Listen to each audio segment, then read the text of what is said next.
All right, welcome back to another episode of Raise Them Up, a podcast for those wanting to raise kids in the faith, whether that's parents or the broader church, walking alongside of folks. And it's great to be back here with Keith and Jayanne and Melanie. Good to see you guys once again. And we're here in this chapter called Sticky Identity. So we've had the sticky gospel, we've heard what is sticky faith, and now we get to kind of dive into identity. Anyone want to kind of share with us just overall what was your big over generic definition of what this chapter was about? You don't have things figured out right away when you raise kids. Okay, you don't have things figured out right away when you have kids. Well, okay, tell me more, Keith. Why was that your big takeaway? Well, I mean, I think in today's world, we can get anxious and everything needs to be on accelerated mode, and it just takes time. It's kind of like, you know, when the Germans started kindergarten, it was a garden of children, and it takes time to grow them. And I think you have to go back to that philosophy that it's not something that happens overnight, that it's something that happens over years. And, you know, just like different plants grow at different speeds, so do kids. I mean, some kids are maybe high academically and low socially. Some are high socially and low academically. Some are right in the middle. They're all over the place, and they're all individuals made by God, and recognizing that and identifying that's very important.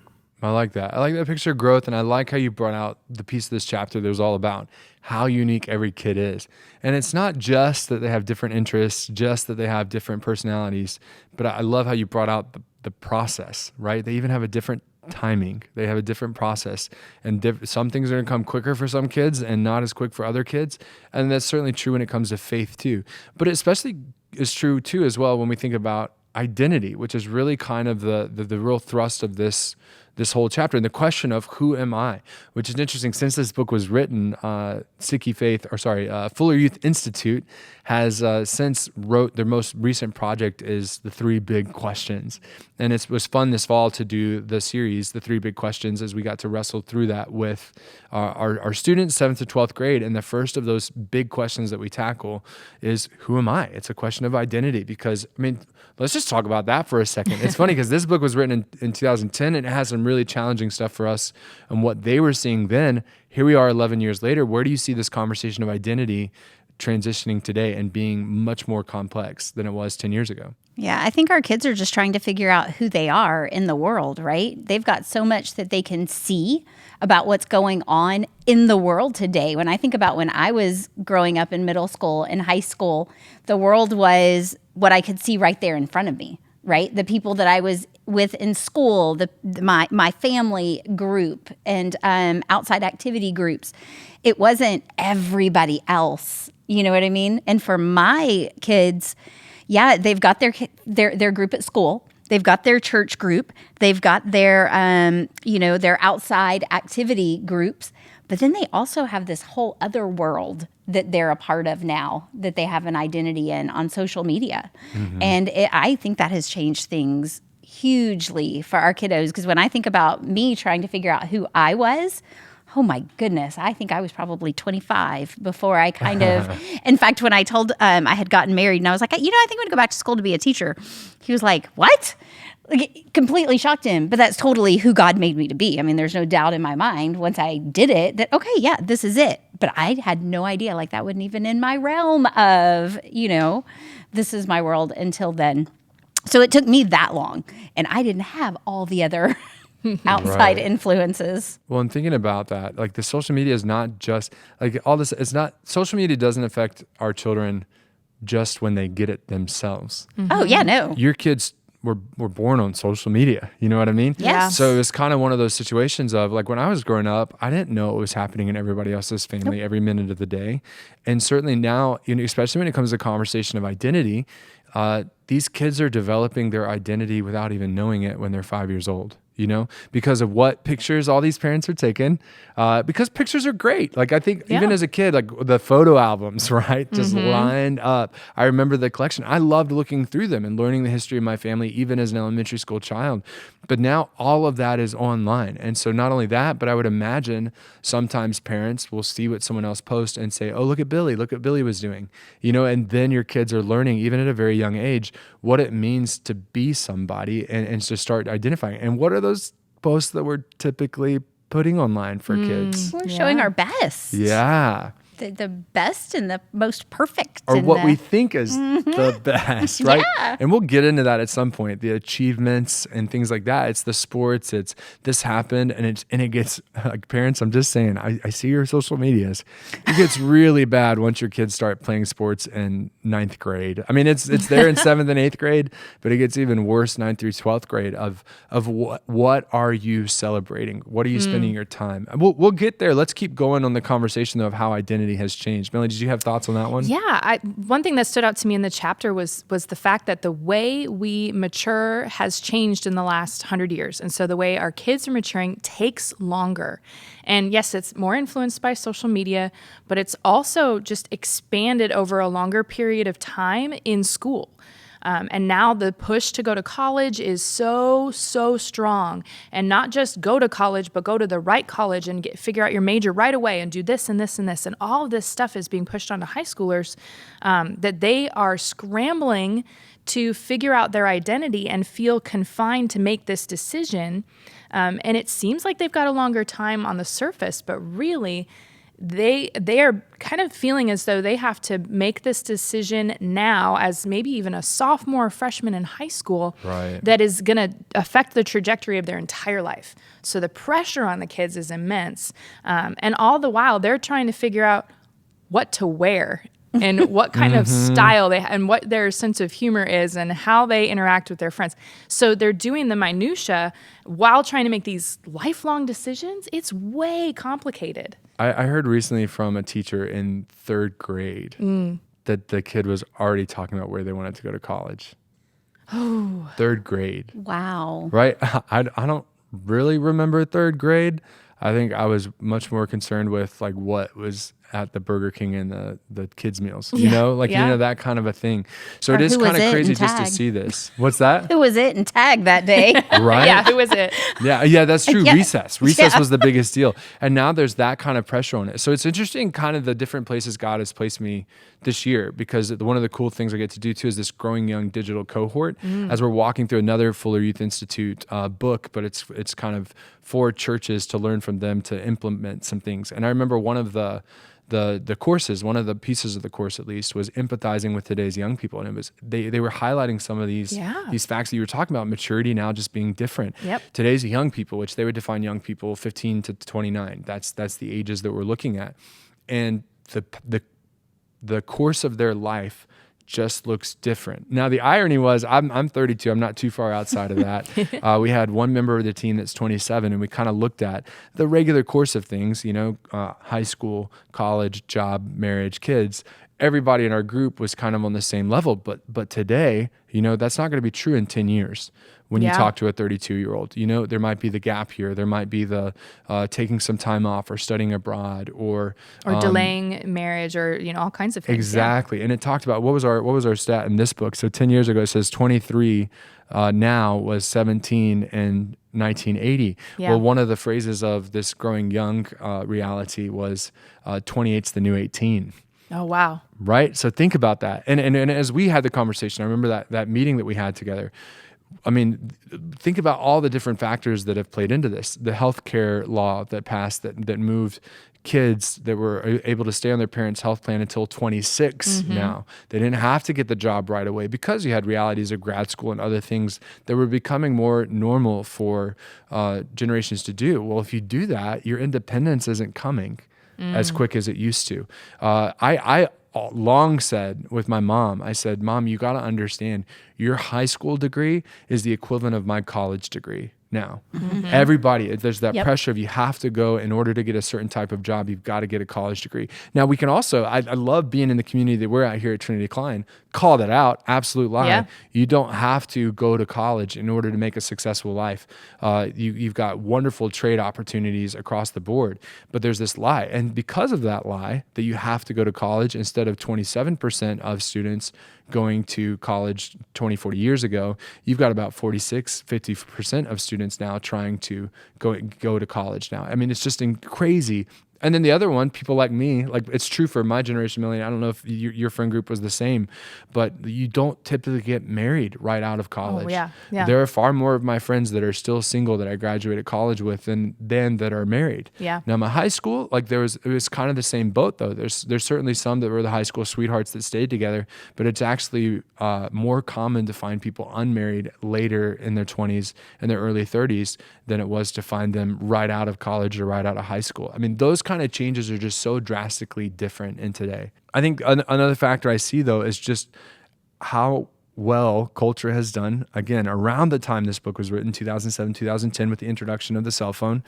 to make everything so unique to you. Like life is tailored to you. Your Amazon account, your Facebook, where it all started in my brain, your MySpace. Your MySpace, yep. Yeah, your Instagram, your bio has to reflect you. Oh, yeah. And that every post that you make has to reflect you. And what's on the Instagram story, I remember when Finsta was a new thing. And so for those listening, Jan's got the clueless face. This is great. I don't have an Instagram. You I'm don't have an old. Instagram? No. I don't either. Well, probably I'm old. Probably about 5 years ago, and maybe it was before this and I just didn't know about it, but about 5 years ago, I got wind of this new reality called Finstagrams. And what this was, can you say that, what this was? Yes, absolutely. Yeah, okay. Was students would create a second account that was their fake Instagram, and that's where you get Finstagram, okay? Now, here's the reality, though. Their fake Instagram was where they could let loose and be themselves. And their real Instagram was where they had to kind of put on the facade for everybody else to get the likes and the thing. And I pointed this out to them at one point. I said, do you understand how backwards this world is making you? What you call your fake Instagram is actually your real Instagram. And what is your real Instagram is where you're the most fake. And they're like, oh, wow. And it's like, yeah. And so that's how crazy and complex this whole question of identity can be, and this question of maturity. I remember too, have you ever heard of the critical decade? Yes, but remind me. Okay, so the critical decade is there are 10 years of our lives that are the most formational for us. And I think similar to this conversation, they would have been for the most part earlier in life, but now we would consider in between the ages of 15 and 25. That's where your brain is developing. Your brain is very flexible. It's learning, but it's becoming more concrete between the ages of 15 to 25. So what you do in those 10 years of your life, fair or not fair, is going to define you for the rest of your life, which is terrifying, right? It's the parents, again, we'll get to this, nightmare. Parents, we'll get to this. But I guess the message to parents, and then we can go into the next conversation, is going to be, what is it that you are making concrete between the ages of 15 and 25 for your kids? And for us as the church, as we raise kids up. Because just to give you this is good or bad habits, right? If you have a habit, for instance, of going to church between the ages of 15, 25, and that's a regular thing, the chances of you being someone who at 65 still goes to church are very high.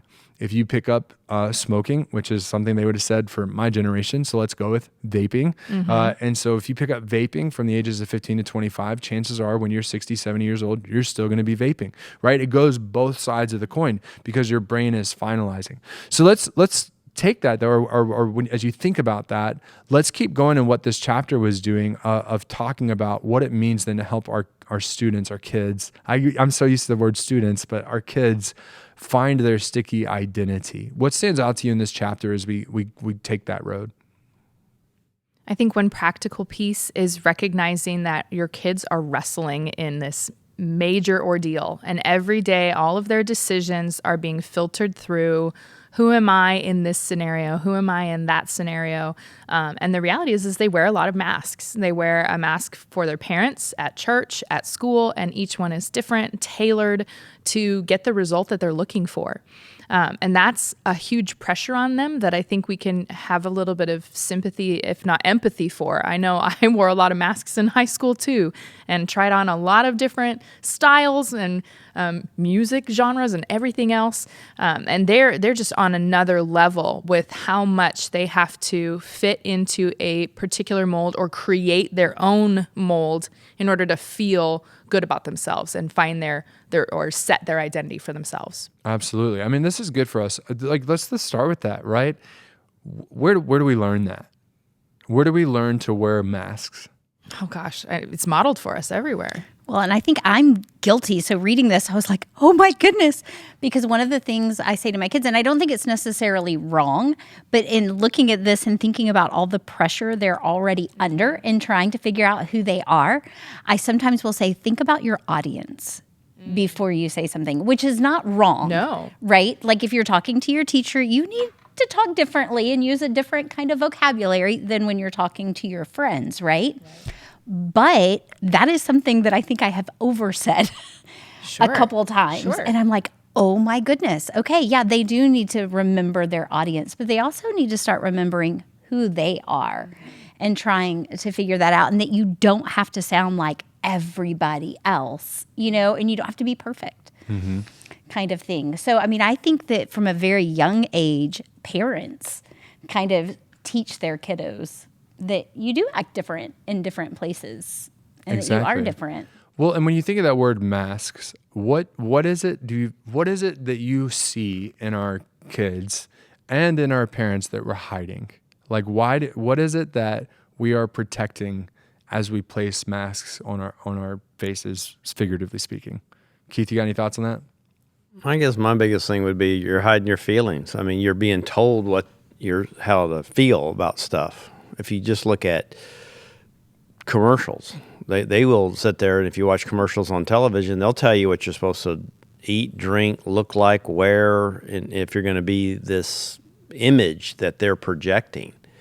And I've never really seen a guy who drinks a lot of beer and sits on the couch become a buff guy on the beach or all that, all these images that are projected. So you kind of start feeling ashamed, like I'm not that good looking, or I'm not that person, or I'm not that way. And so, yeah, I have to hide stuff like that.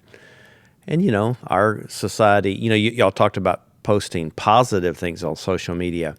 Well, what do people post that are negative on social media? Well, other people's failures. Yeah. And we laugh at, if we love to look at fail videos and things like that. And I don't want to be that guy. And that's a loser and all that kind of stuff. The Karen movement, Yeah. where everybody's Right. don't be a Karen about whatever. Yeah. Right. So, things like that are, I don't want to be that person who's being laughed at. And, over time, I was talking with my students the other day in 8th grade about it, and I said, when did you first realize gender and color and differences? You go to preschool, those kids, that's Right. not non-existent. When did that happen? And that's a case study right there of when people start looking at stuff, going, yeah, it must be different to be whatever thing that you would identify with. Yeah, no doubt about it. No, I'm really loving this conversation because of just how challenging it can be to find identity, to navigate identity in this world for these kids. And that idea of put on those masks. And I think particularly this mask that I have to be perfect. I mean, that is a conversation I have over and over and over again, not only with students, but with people that work with students, of just the pressure in their lives to be perfect. And I think it's a pressure that we all feel, or that we've all felt. And it goes back to that. I mean, Keith, you were talking about commercials and how you see this and this is how everybody looks. Well, now imagine it's not just when you turn on the TV, but it's when you open up your cell phone, right? When you see your social media. And it's true for parents on Facebook, and it's true for students on Instagram and the Snapchat and stuff like that. I mean, they're just seeing all these perfect people who are normal people, which is true now, especially in the TikTok age. You can have a normal teenager who becomes a TikTok legend overnight. And so all of a sudden that's what I should be doing, or somehow I should be capable of something like that, because somehow the most followers is the thing that defines whether they're good or likable or something like that. I think it's good to point out too that perfect might look different through the eyes of individual teenagers. So like one teenager might be striving for perfection in their sport. One might be looking for their approval of their parents. Some other child might be looking for, the most friends. I had a conversation with a student a few years ago who his idea of perfect, he had to wear a mask because he had a past that set up a reputation of kind of being a stick in the mud with adults and just kind of having a bad attitude. And he had put on this persona for so long that when he had a change of heart, he felt like he couldn't authentically be good. So he had to put the mask back on of being kind of a jerk so that people would not call him out as being fake. So it's just so strange. Oh, wow. And I think this connects to the Henry Nouwen kind of challenges that we saw in this chapter, page 57. Henry Nouwen, theologian of the past, I guess. And he said that there were 3 ways that our students often seek the answer to this question. It sounds like this is what that student was doing. I am what I do, or what I've done, potentially. Yep. I am what I control, right? We can get into that. And then the third one is the one that's resonating with me now. I am what others say about me. Yeah. And so he felt like I can't be different because then I'll be called out as being fake. People won't buy it. And it was just, it kind of broke my heart that we are so controlled by what other people say about us and the things that we do or the things that we have set up as our standards. And I know I fall into that too. So again, when I see students struggling or kids struggling with questions about identity, I see it as suffering. And that I have a bunch of empathy for them in their wrestling. And sometimes they wrestle at us. And they strike out at the adults in their lives because, again, they're just in this constant battle. So it's something that just kind of breaks my heart for them. And empathy is a great word. Like I said, there was that session in our Growing Young digital cohort where we talked about this. There's a difference between empathy and sympathy. What does empathy do? It bridges a gap between you. Sympathy actually creates a disconnect because it's just someone feeling bad for you. And that's not what... Nobody wants pity. Nobody wants it. And sympathy is good, to know that you're caring for them. But empathy is one of those things that you're just listening to someone, that you're sitting on the curb, I think is the language of Fuller Youth Institute with them. And you're not judging them. And that's a key piece as we talk about the sticky identity. You're not judging them. You're just sitting with them. Because I think the big thing that came out for me in this chapter too was the struggle is, yes, real, but it's also good. Like that, in that struggle, in the challenges, in the questions, in the pressures, that's where your kid actually finds out who they are. That's an opportunity for us. And for parents, for people that walk alongside of kids and students, what's asked of us is simply just to be there, to be present with them, and to be consistently present for them. That kind of a reality. Yeah, I think acknowledging that they are going through something real. And I think also one of the things, and we've seen it through the other chapters, is that they really are looking at their parents or they're looking at their teachers, but modeling that we don't have it all together either, that we are not perfect, and acknowledging when we have struggles in a real, genuine way. Like kids can pick up when you're faking it, right? Because sometimes we try to do the fake, I understand this, blah, blah, blah. But I think really acknowledging when we're in the midst of something with our kids that, hey, this is happening, and kind of walking them through your process with them. I think that's huge because they're watching us. They're looking to see, especially with faith, right? I mean, we're surprisingly enough, parents are where these kiddos are looking for that faith and that disciple pathway. They're kind of watching us. So I think acknowledging that, I sin too, I mess up too, and this is where I'm struggling, and this is what I'm doing. And I want to get into that. I want to actually get into the sticky identity because we haven't fully gotten there yet, and that's really a heart of this. But I also want to go ahead and let's call it out for what it is. I've seen it across the board. I've seen parents say it to their kids. I had my own parents say it to me at some point. Like, why was there this pressure? And there was this language. Tell me if this is a lie or not, right? Call me out. I don't want you to be like me. I don't want you to end up like me. I don't want you to make the mistakes that I made. I know those far too much, so I put a lot more pressure on you because I don't want you to end up like I did or go through what I did. How much is that true, false? Call me out. 100%. Yeah. And even if it's not, I don't want you to turn out like me. I don't want you to fall into these traps that I have seen or that I've watched other people experience too. So yeah, I want to keep you from experiencing these messy, challenging hardships. Yeah. Keith, have you seen this at work in parents or in your own parenting even or something like that? Yeah, I mean, for my parents, they didn't do that. Theirs was more like, I don't want you to experience the things I had to experience, like world wars and depression. Oh, sure. So they were more like, like my mom grew up in large family and was always hungry, so to speak. I mean, they had food to eat, but it wasn't plentiful. So if you ever eat at my mom's table, it's overwhelmingly abundant.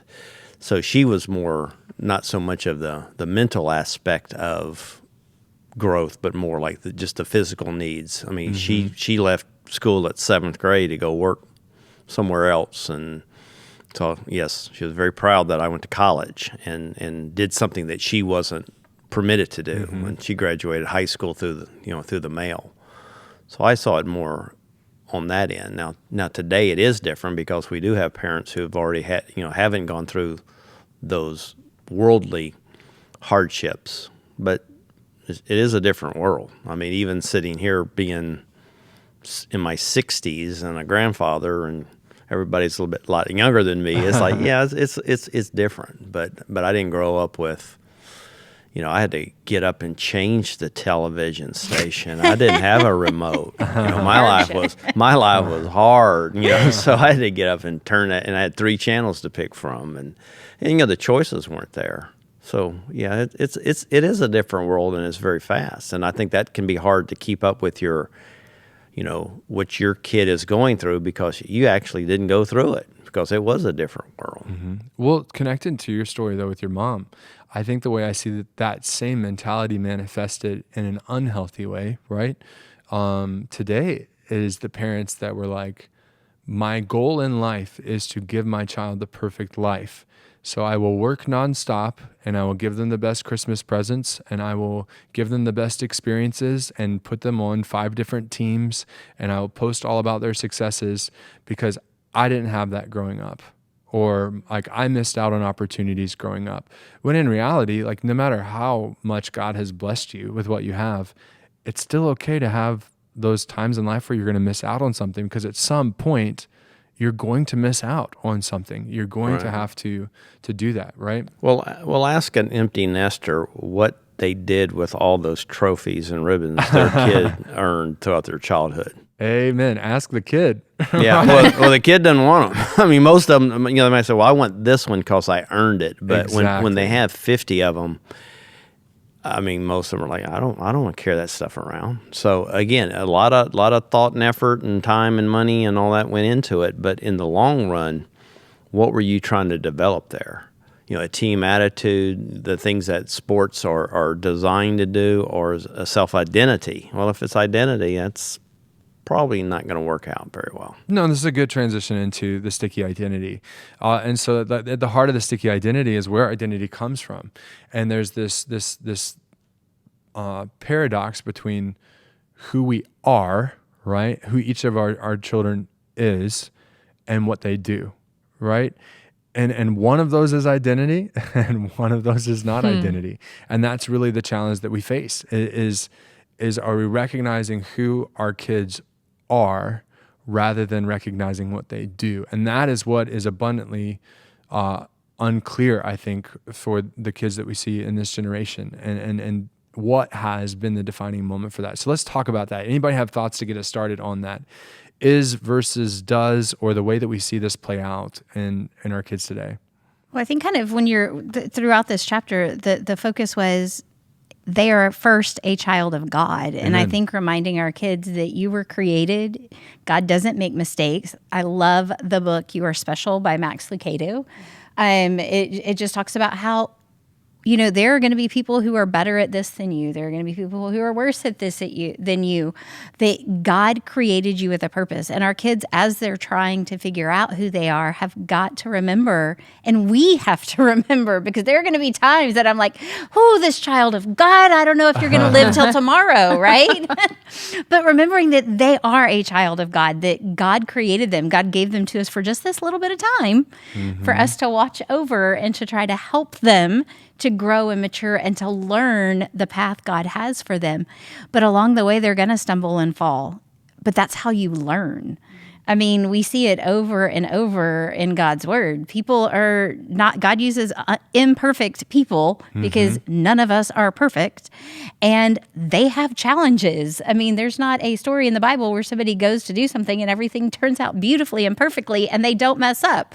I mean, David is, this wonderful, powerful guy who, oh my goodness, just let's list his flaws. Mistakes, exactly. Right? But he learns when he makes a mistake. And our kids have to have the opportunity to do that same thing. And I think as they're trying to figure out who they are and what their identity is, that they're going to stumble, they're going to fall, there are going to be problems, there are going to be issues. And I think as parents, it's easy for us to want to clear that path for them so there's nothing for them to stumble on, so that there are no problems and no obstacles in their way. But that's not reality. That's not no going growth. to help them. No. Yeah. No. And that's not what God wants for us to do for them either. I mean, Well, if you equate that to a baby in a stroller and you never get them to walk and you never make them let go of your hand and you don't let them fall, they'll never walk. And no parent ever says, I don't want my kid ever to walk. They want them to, so I you don't know, force them maybe to. by the third one you might. I don't know. The second one, I was like, it's okay if you don't walk too quickly. But the bottom line is, they're going to fall, they're going to skin their knees, they might get an owie and all that kind of stuff, but you know that the end product is worth it. You want them to walk. You want them to Be strong. strong, and that takes a lot of. I had some children the other day they were helping a insect be removed from its shell, and I was like, well, let it struggle, because that's how it strengthens its wings and will be able to fly away. If you take it out too soon, it doesn't develop, and then it doesn't have the strength to fly away. And I think that's a lot about growing up. If you don't let them develop that strength, they'll never fly away, or they won't be very good at it. And life is a tough one, but it's a fun one, and it's fun when you accomplish it more than someone else accomplished it for you. Exactly. The myth of the perfect life is, I don't even know what that means. I mean, I honestly don't even know what perfect is.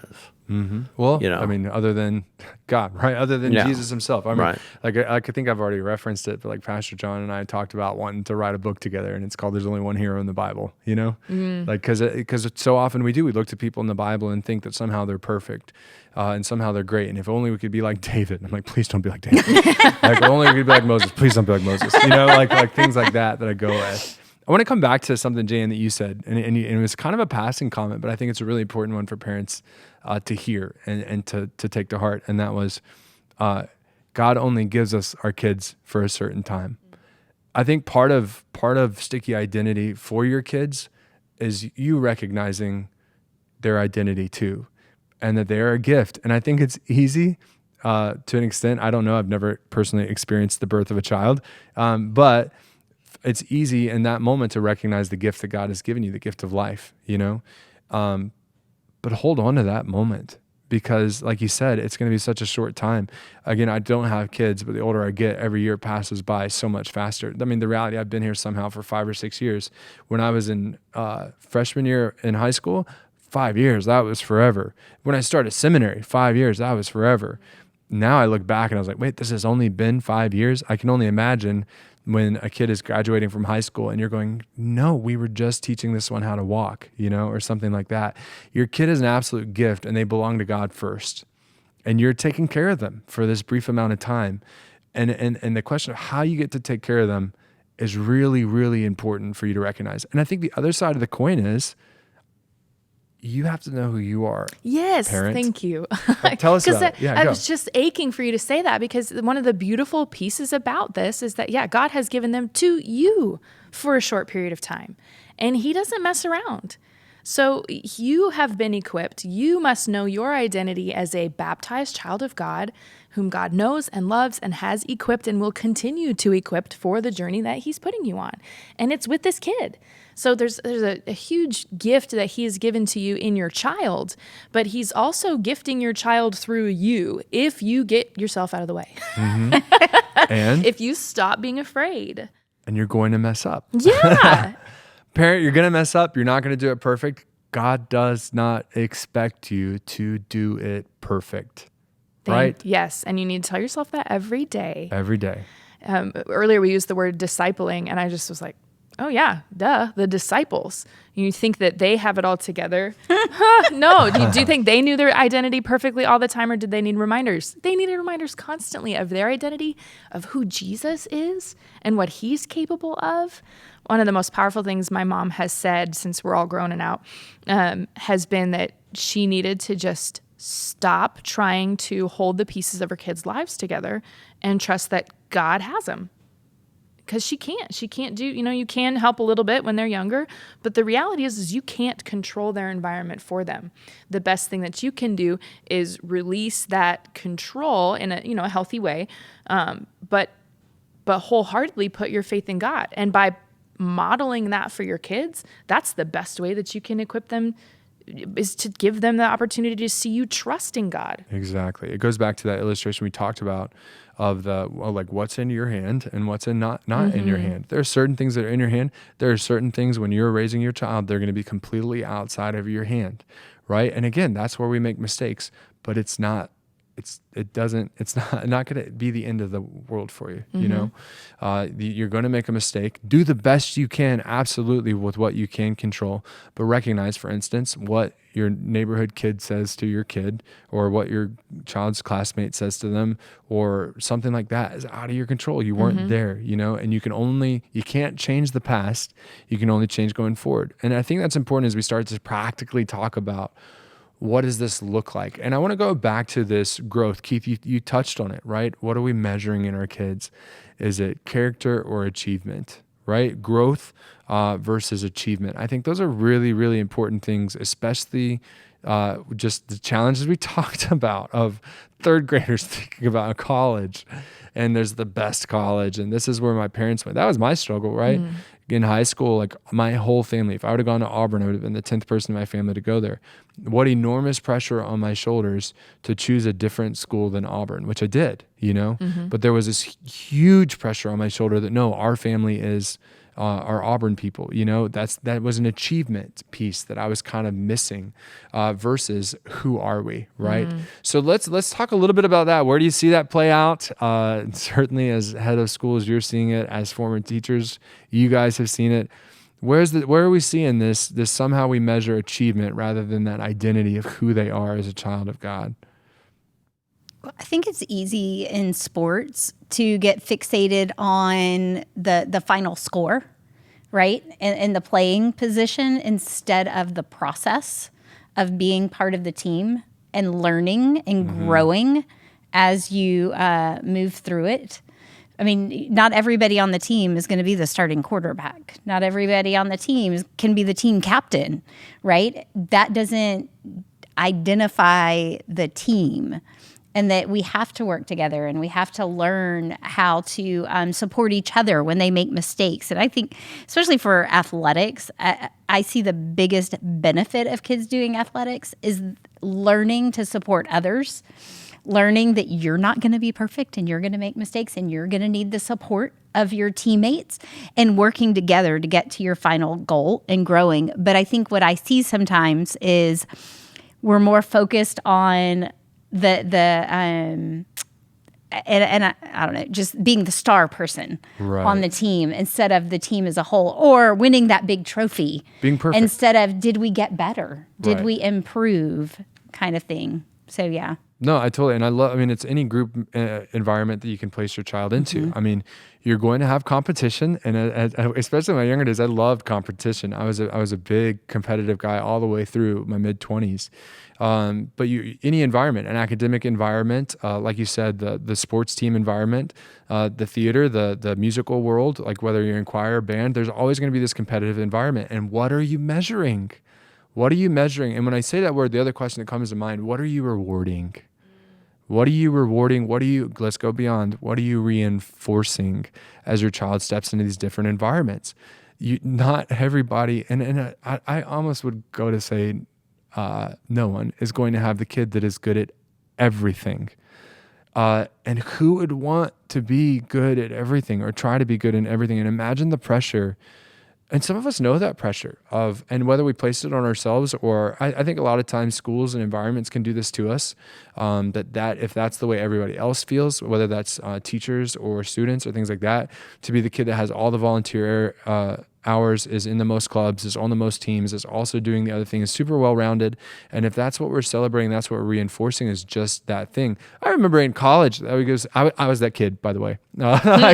So I don't know if I've said this yet, but because I do like to tell this, like I was the kid at high school graduation that was so annoying with how many cords they had and how many things were around my neck. I look back on that, and by the time I graduated college, that had gone behind me because I was so thrilled not to have to wear anything special. Like I was just in my gown. So I totally get that. There's that kind of pressure to be involved in everything. When I got to college, though, and this is not I always hesitate. This is not a brag. This is just circumstances were what they were. I was the student government president my final year of college. And what was so interesting was the other people that were running for positions. Everybody at college were like, "Hey, Lee, I'm gonna vote for you for the governor of Alabama one day. You're such a great leader. You're such a great thing like that." I was like, "Yeah, I'm gonna be a pastor." I have no desire. Why did I do student government? Because like from a very young age, I knew I just wanted to help, and so that was what was reinforced for me, is helping and serving is a good thing. That's a piece of who you are. You're gifted at that. And so I was like, hey, what a great opportunity to serve and to help.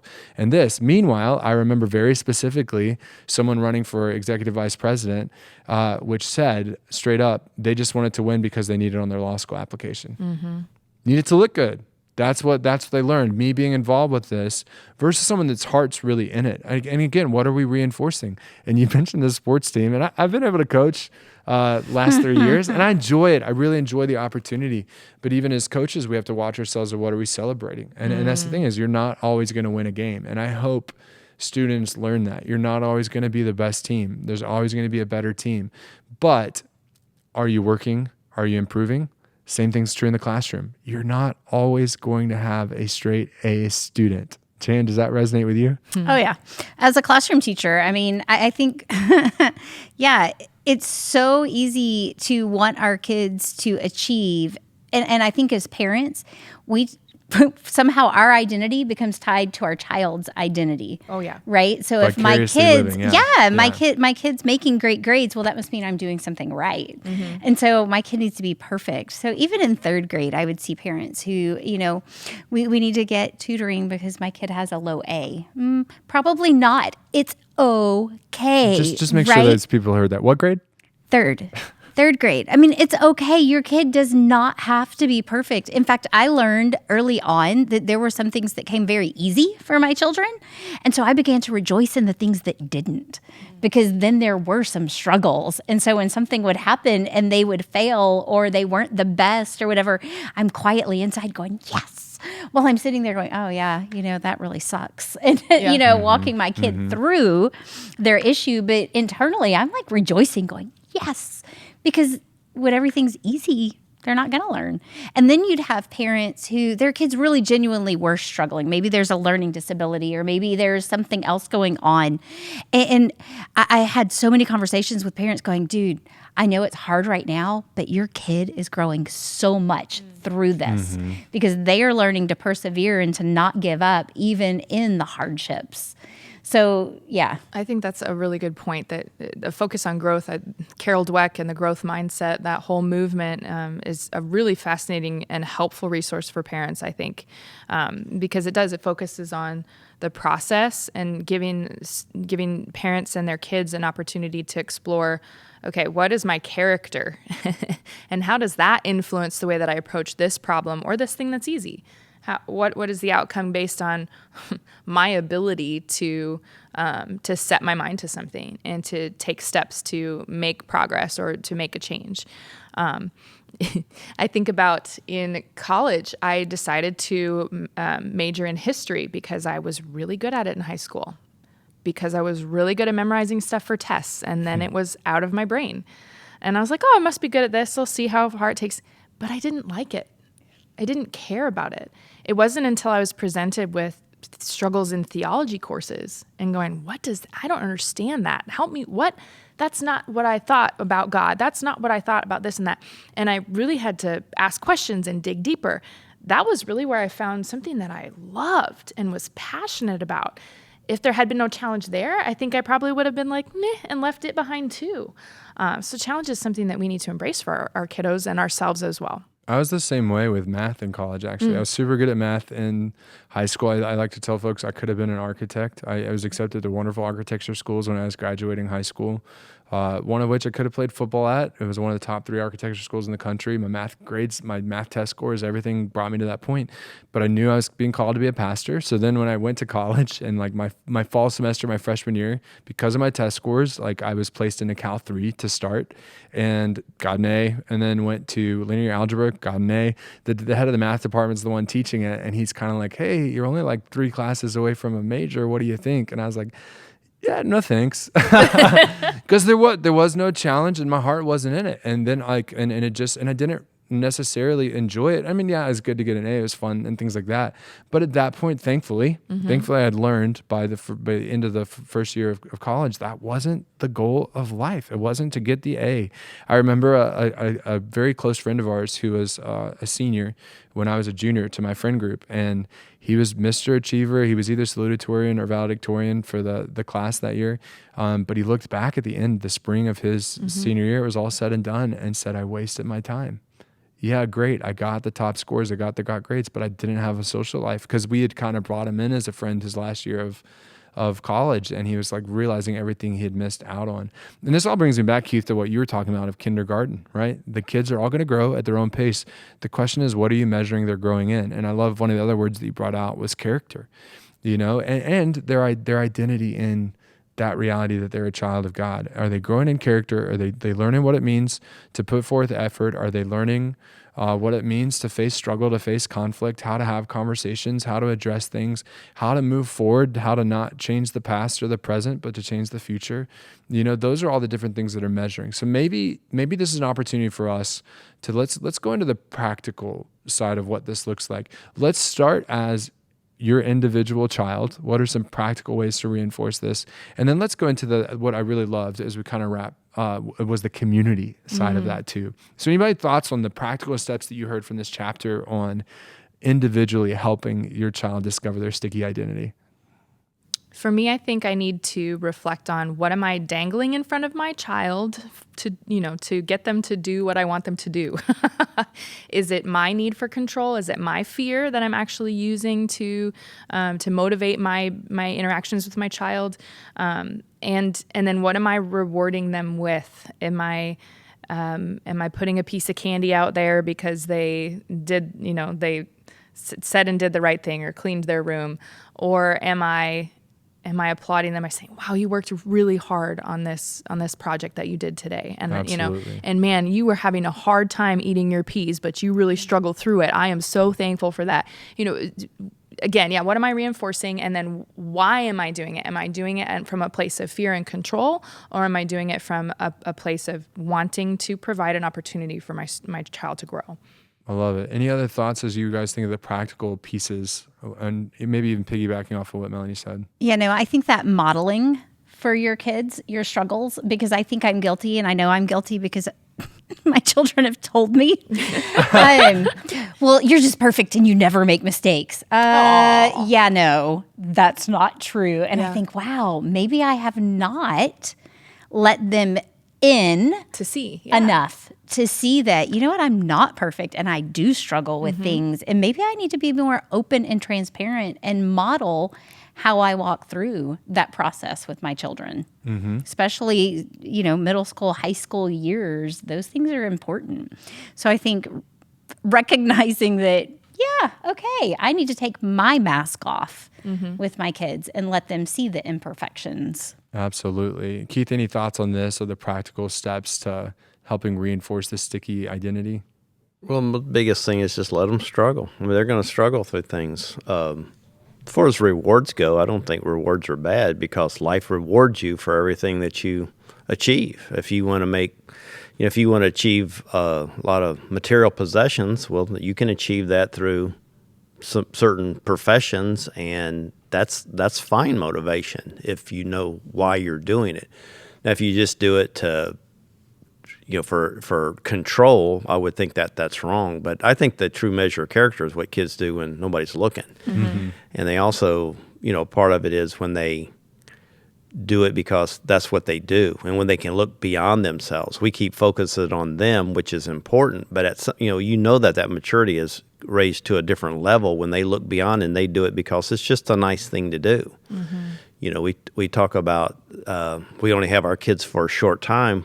When they realize they only have their parents for a short time, that's when you know your child has made it, because now they're starting to see it through the adult lens that you're striving to get them to. And again, it's not just a one-way street here; it's a two-way, and that's where I see the real growth is when people go, "No, I'll do it just because that's who I am. That's what I am. I go to church because I can, not because I have to." Right. I go. I do. Have tos, yeah. Right. I pray to God not because I want something, but because I need to talk to God. How can I get close to God if I don't talk to Him?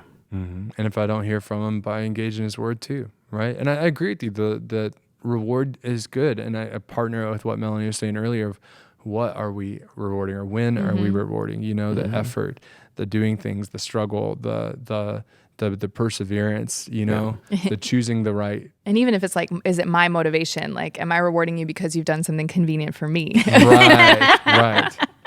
Yes. Right. And I think this all ties to, though, like switching the gears a little bit, the communal, right? And particularly with you guys and your families. I mean, really consider this. What are the things you're doing that are reinforcing your communal identity as a family? Again, not that we're perfect, not that we don't make any mistakes, not that we're all valedictorians, not that we're all good at sports, not that we're all super talented at singing, like things like that, because that's certainly, and if that's true for you, wonderful, but let it be about the fact that you work towards those things rather than, because you might have a kid who doesn't fit in that. Like chances are, if you have a bigger family, like not everybody's going to be identical. Was it in the chapter when the dad was driving the kid and after the kid hit a home run or whatever, made a point at some sports ball thing, but he got his kid a milkshake, and so the oldest kid got milkshakes week after week, and the younger kid Never got a milkshake. Got in the car, never got a milkshake. Said, "No, Dad, I'm just never going to do," because he wasn't very good. It wasn't his gift. So yeah, I agree. You never know what your kids are going to excel at, and they are so unique. Yeah, and so they're always watching.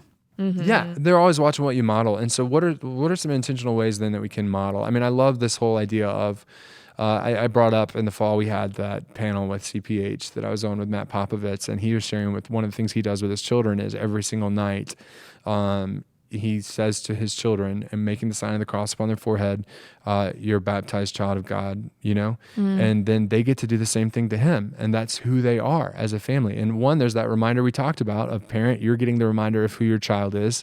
And then two, like they're getting the reminder not only of who they are, but who you are too. And recognizing that's who we all are. So rituals and just routines can really help this, making it a routine to have the conversation, which I know we're going to get into in the next chapter for sure.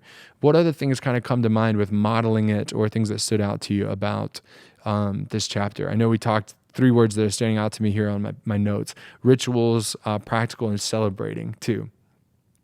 What stands out to you guys when you hear those 3 words? My mom, when we were going to bed, we had a similar kind of ritual. She would say, give yourself a hug, pat yourself on the back, shake your own hand, and say, I'm terrific. Aww, that's adorable. Just a cute, fun, positive way to put your child to sleep. And so I remember that, but I've seen a comeback with affirmations that people say about themselves, and that they teach kids to say about themselves as well. So my daughter is Black, and so working on her hair has been a fun and awesome challenge for me. But helping her to come to love and enjoy her hair as being a very special part of who she is, that's unique. I see a lot of modeling of hair affirmations of I am beautiful, I am powerful, I'm strong, and I love my hair. Things like that are really cool to see, trickling through our culture. I love what you shared about personalizing that to our faith. What can we do every day? Just something simple. And they do say that the times in the day that are most valuable to imprint on your kids is right when they wake up in the morning, when you pick them up from school, and right before they go to sleep. Those touch points, those few minutes right then and there. If you can introduce something simple, I love you, Jesus loves you. Hey, no matter what you do, we will never stop loving you. Period. Even, it doesn't have to be in the face of some challenge. It just needs to be a daily reminder. Anything like that you can say, I think could be a really positive thing. Awesome. Other thoughts, Keith, Jan?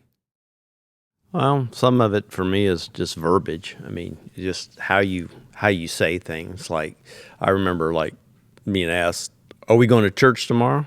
Well, it's Sunday and you're not sick, so the verbiage should be, "We are going to church tomorrow." I mean, that's an affirmation. But sometimes it is with us too. It's like just the way we say things and the way that we may show displeasure on, "Oh, you got another game." Well, are you celebrating the fact, "Hey, oh boy, another game on Saturday"? It's and things like that. And how many kids look at what's for supper? Again. Well, I mean, we do it too. I got to do laundry again. I got to do, we're out of orange juice again, and the kids feel like they're a drudgery. And again, it's in verbiage and being reflective and making sure that they're people too, and because they're probably going to mimic what you say and how you say it. So. Yeah, I think rituals. So when my girls were younger, it was easy to go in and tuck them in, and you'd lay there with them and you'd say prayers with them, right? They're older now, but if I do not go in and give them a kiss and tell them goodnight, they're downstairs going, hello, I'm going to bed now. That's so sweet. Right? So, I mean, it's those little rituals. They know I love them. I mean, the other thing is, can I tell you a secret? And they're like, "We know you love us to pieces." But I'm like, I'm going to continue telling you that like forever. Sorry. But as much as it annoys them, those are the things they crave. Just that reminder that I do love them. But, adding in, oh yeah, so does Jesus, right? It's not just me.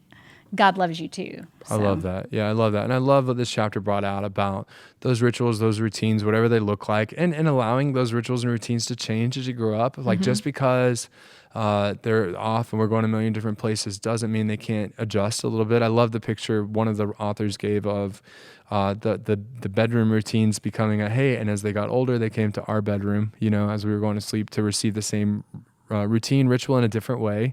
I love just the opportunity to celebrate different things, birthdays, hard work, holidays, how you even celebrate and be intentional about celebrating holidays is I'm a big fan of, because that was something that I was raised with, that you just celebrate it. Thanksgiving in a certain way, you celebrate it. Christmas, you celebrate it. Easter, you had a great time doing that because it was telling your kids something about you. And something about your family and something about your community. And the same is true for the church. Like how we celebrate, how we gather together, what we celebrate, when we come together is really, really important too. And not necessarily moving place to place to place to place to place. Because then what's the message is that whatever I'm moving to next is the most important. How can we also learn that factor of resting together too, so that we can be reinforcing these. Other thing I love about what we kind of walked through here at the end was just the importance of the conversations with our kids, allowing them to struggle in those conversations, what those are, how those are modeled, what they look like, how do we model our own mistakes and own our own mistakes in an appropriate way for our kids, things like that. And the reason why I bring that up is because that's what our next chapter is about. So chapter 4 is sticky faith conversations. So you're gonna get some pretty practical insight into how do I have these conversations. I think these first 3 chapters have very much laid out more of the problem, right? Or the goal, whichever way you want to see it, depending whether your glass is half empty or half full, of what's the reality of sticky faith in our world today. What was the sticky gospel? And then here with this sticky identity. And then now we get to go into more of a practical one. So thank you guys so much for listening. Thank you guys for being here with us today, continuing this conversation. And I look forward to continuing it with you guys next week.